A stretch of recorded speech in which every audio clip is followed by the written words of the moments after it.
Hello, this is D and I'm back with another video, and today we're going to talk about the death of Xbox hardware. No, this is not clickbait. We got a lot of information in today's video that will kind of signal that Microsoft is slowly bowing out of the hardware market, at least the traditional console version of it. Now, I've been saying this for quite some time that Microsoft putting their exclusives on every device is going to erode at the value of an Xbox console. If you can get your Xbox games on PC, if you can get them on PlayStation, if you can get them on Switch, it is less of a reason to own an Xbox. Now, Xbox, it's not going to have the PlayStation games, so that's not an advantage for them. It's not going to have the Switch games, it's just going to have the Xbox games, where these other platforms will have their exclusives and the Xbox games, which, if you use common sense, makes the Xbox console less desirable for gaming. Now, we have this argument that the next Xbox, because it's a hybrid, so it's basically a PC that has an Xbox UI and Xbox skin, it will allow you to play backwards compatible titles. AMD is going to put a custom chip in there that will allow you to play your older games. So that is one little advantage for that device. However, it is still a PC at its core. That's why it plays Steam games. That's why it plays the Epic Store games. That's why it plays EA PC games. Now, I also believe that Xbox games that are on that next console, they're not going to be optimized because they're just going to release the PC version. Now, when you see when developers optimize their games, you can get crazy results. Example being a lot of exclusives on PlayStation. Some of those games, the graphic fidelity has no business being on a PlayStation 5 console. Yet with the custom optimizations, we're getting some games that graphically are even better at times than what we're getting on PC. Now, this is not going to be the case with the next Xbox console, in my honest opinion, because they're not going to optimize any games, because they're just going to be building them for PC. Now, I've said once again that this is kind of the end of the Xbox console. I believe a lot of gamers are not going to buy that next generation so-called hybrid console. It having Steam is not a benefit to that console, because why would you buy Xbox games? You would just buy Steam games. Why would PC gamers come over and get that Xbox? Because they're enjoying those games on PC right now. There's no advantage for those gamers to come over to the next Xbox hybrid PC. Backwards compatible titles, they're not going to care about that because they already have their catalog of games on Steam. Now, I think it is good that you're allowing gamers to play their backwards compatible titles on the new console. I don't want to say that's not a good thing, but I don't think it's a huge selling point. Let's just be honest. How many of our old games do we actually play? Yes, we want to have the ability to play those said games because we paid money for them, but how often are we playing those 5-6-year-old games? Not very often. So in the scheme of things, I don't think it really matters that much. Now, a lot of gamers are screaming, we're gonna get to play PlayStation games on the next Xbox console. It is a PC. And number one, you're not playing those games day and date. You're playing them a year to a year and a half when they get released on Steam, just like the rest of the PC gamers. So there's no advantage for you there because it's a PC. If you want to play PlayStation games and Xbox games, you can do that right now on PC. So, I don't know. The mental gymnastics that some of these gamers are playing to justify Xbox's direction is just crazy. You guys know my thoughts on the Rogue Ally X. A lot of people are saying it's an Xbox. It's not an Xbox. It doesn't play your backwards compatible titles. And then some people bring up the argument, well, does your PlayStation Portal play all the PlayStation games natively? Is it a PlayStation? First of all, the PlayStation Portal is a streaming device that only streams PlayStation games from the console. So I don't know what your point is. This Xbox handheld, it can play all of the PC storefront games. Of course, it can play your Xbox games because they're all available on PC. You could do Microsoft Word on the thing if you want to. It's no different than the ROG Ally that is out right now. That also plays your Xbox games. That also plays your Steam games. The big difference is going to be that Xbox UI launcher. Xbox is already allowing you right now to launch your games from the Xbox app, your Steam games. And gamers are like, oh, this is crazy. You've always been able to launch your Steam games from different apps. You've also been able to use your Steam launcher to launch Xbox games and other storefront games. So this is nothing new, nothing revolutionary, because it's a PC. And I truly believe that this is the end of the Xbox hardware. That's why I got so upset with Microsoft's decisions to bring all of their exclusives to all platforms. And now with this decision to call everything an Xbox, it's ridiculous. A Fire TV stick is an Xbox. Your LG Smart TV and Samsung Smart TVs are Xboxes. That's absolutely ridiculous. They are not Xbox consoles. And for some reason, some of these gamers are eating it all up. And it's just ridiculous. Now, you guys don't want to take my word for it, so we're gonna play a snippet here. And this snippet is coming from an Xbox founder. Okay, her name is Laura Fryer, and she has a lot to say. So let's just play this clip, and then I'll come back with my summary of it, and also some more reports, what she says here, of people from the Xbox hardware division being let go as early as this week. So let's just get into this clip. After all, Xbox has been pivoting a lot lately. Yep, that's me. And you're probably wondering how I ended up here. Well, it's pretty standard. Remember when they talked about the importance of high-quality games, but then shut down the studio that made Hi-Fi Rush? What about Game Pass? One of the defining features was day one games, and now there are tiers that don't offer the feature at all. Last year, Phil expressed how $70 pricing could feel manipulative to gamers, and now he's on board with charging $80 for Outer Worlds 2. Will it be Halo? Will it be the new Gears? Is there going to be a game so compelling that it drives me to adopt this new handheld? Well, here's the problem. Xbox doesn't do exclusives anymore. Even if Xbox delivers a crazy, great game, Xbox Anywhere means that I can play that game on any platform. And of course, delivering a killer game in a reasonable time frame isn't something Xbox is particularly good at right now. During the showcase, there were several games still in development that weren't even mentioned, like State of Decay 3, Perfect Dark, and Fable. And many of these games have been in development over 5 years. There is only one reason these games are behind. It's because Xbox has lost their culture of shipping at scale. They don't have the people or the process in place that can ship. And it's a shame because they used to do better than anyone in the business. Recently, Microsoft announced that they were going to be doing layoffs. A lot of people are speculating that it's going to be the sales division, but I'm not so sure.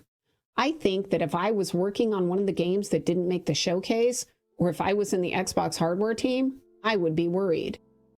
The Xbox Anywhere message sounds great on the surface, but in reality, it's just marketing. It's style with no substance. There is literally no reason to buy this handheld. Obviously, as one of the founding members of the Xbox team, I'm not pleased with where things are today. I don't love watching all of the value that I helped create slowly get eroded away.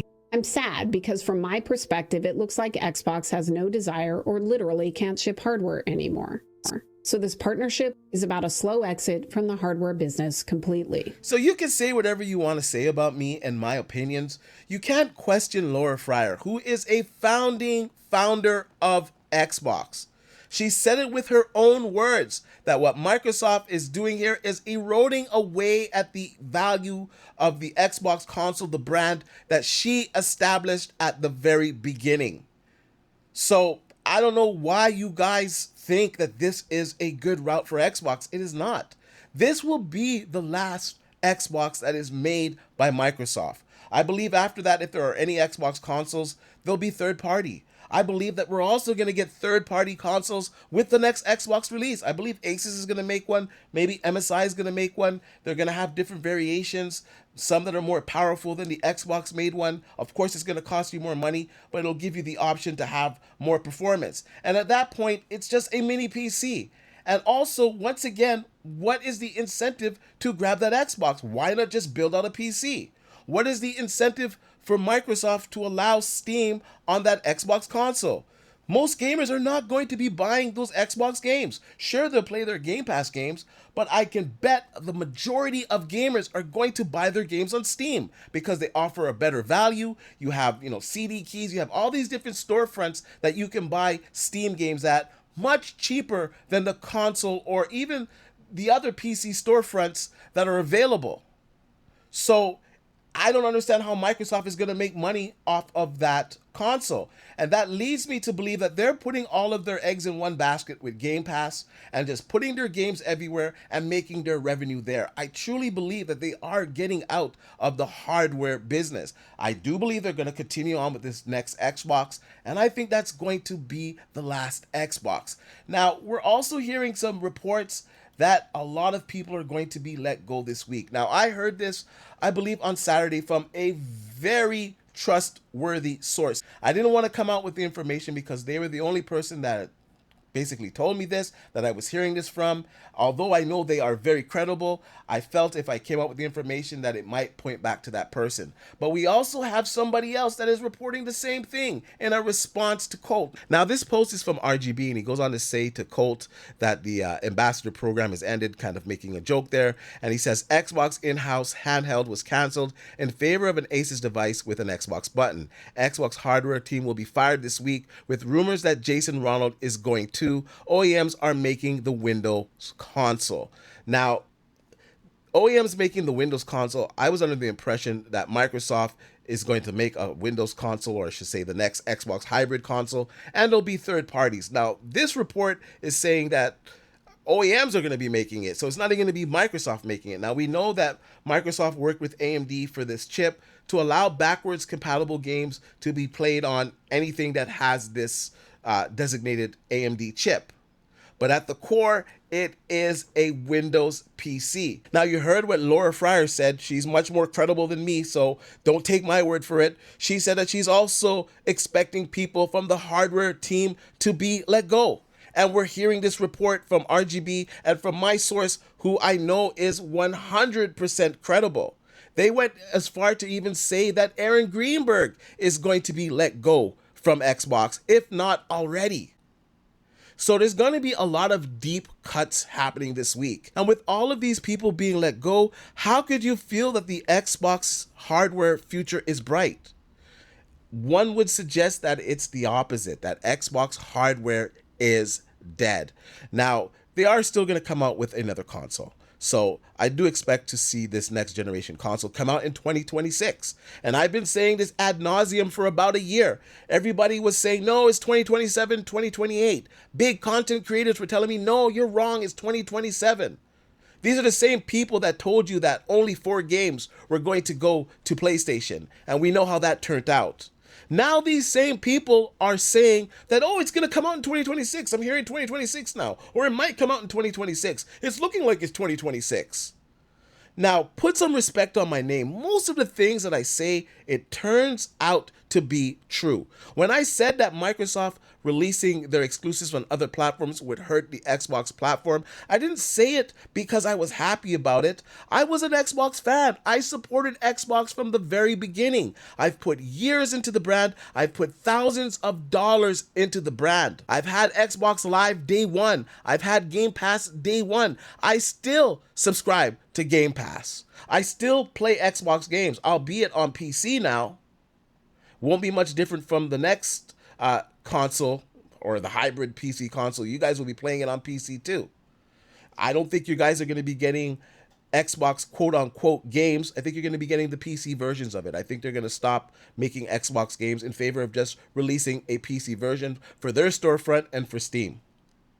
So I think a lot of the creativity is going to be lost. I think a lot of the to the metal hardware coding that they do for some of these games to give us something that's we've never experienced before, I think some of that's going to be lost. I think Microsoft will continue to release good games on the Game Pass service, and I think that the service will grow. And I think that they'll be able to sell games on PlayStation. I think they'll be able to sell games on the Switch. I don't think they're going to be able to sell games on Xbox, because Xbox gamers, they really don't buy the games. They just subscribe to Game Pass, and that's pretty much it. And that's not sustainable for Microsoft. And that's why we are in the situation that we are in now. And when I say I told you so, I take no pleasure in this. But I told you so. Microsoft releasing their games on other platforms, their exclusive games, erodes their console. It erodes their platform. Them releasing a PC hybrid console is not a big win. It is them slowly bowing out of the hardware, or I should say the console hardware department.